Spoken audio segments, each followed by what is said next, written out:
लौह पुरुष सरदार वल्लभ भाई पटेल की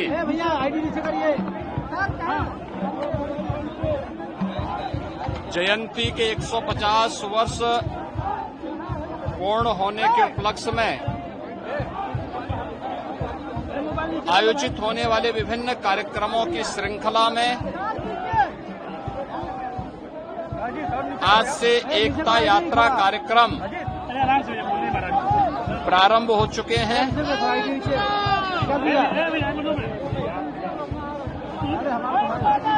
हम सब जानते हैं कि 31 अक्टूबर राष्ट्रीय स्तर पर लौह पुरुष सरदार वल्लभ भाई पटेल की जयंती का आयोजन हो सके।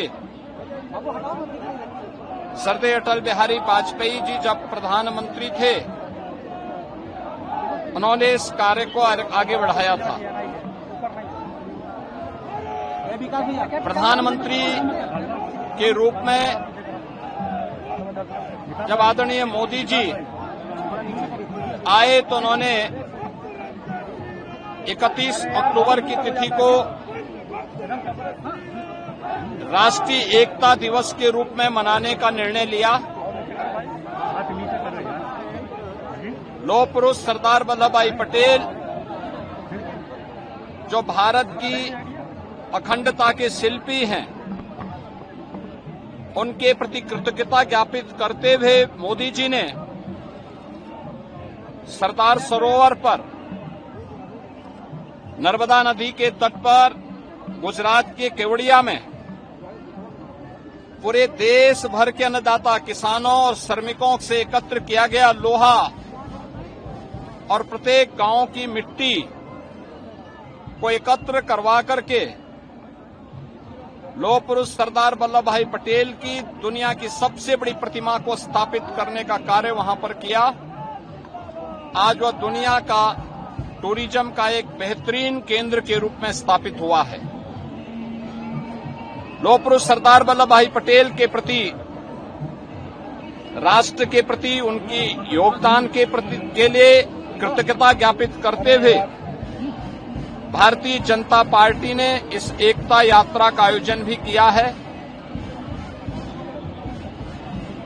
उनके जन्मदिन के अवसर पर प्रत्येक जनपद में राष्ट्रीय एकता दौड़ रन फॉर यूनिटी के कार्यक्रम संपन्न हुए थे। अब उत्तर प्रदेश के अंदर 403 विधानसभा क्षेत्रों में एकता यात्रा का आयोजन हो रहा है। आज गोरखपुर नगर में 10 किलोमीटर की एकता यात्रा का मैंने शुभारंभ किया है।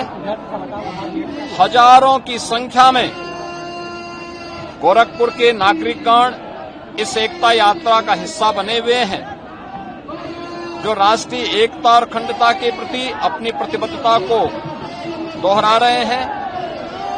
ये हमारा सौभाग्य है कि लौह पुरुष सरदार वल्लभ भाई पटेल की 150 वर्ष जयंती के पूर्ण होने और वंदे मातरम राष्ट्रगीत के 150वें वर्ष में प्रवेश करने के उपलक्ष्य में भी पूरे देश के अंदर कार्यक्रम शुरू हो चुके हैं। राष्ट्रगीत वंदे मातरम के प्रति कृतज्ञता ज्ञापित करते हुए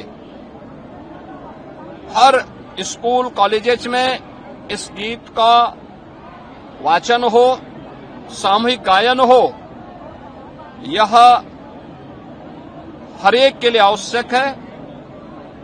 राष्ट्रीय एकता और अखंडता को कमजोर करने वाले उन कारकों को ढूंढना पड़ेगा, उस पर प्रभावी प्रहार करना पड़ेगा, जिससे आने वाले समय में कोई दूसरा जिन्ना पैदा होकर के भारत की अखंडता को चुनौती न देने पाए। इस दृष्टि से आज की एकता यात्रा व्यापक जन जागरण का आह्वान कर रही है। लौह पुरुष सरदार वल्लभ भाई पटेल ने भी देशवासियों का आह्वान किया था कि स्वतंत्रता का मतलब केवल आजादी नहीं, बल्कि राष्ट्र के प्रति हमारी जिम्मेदारियों का एहसास हमें कराता है।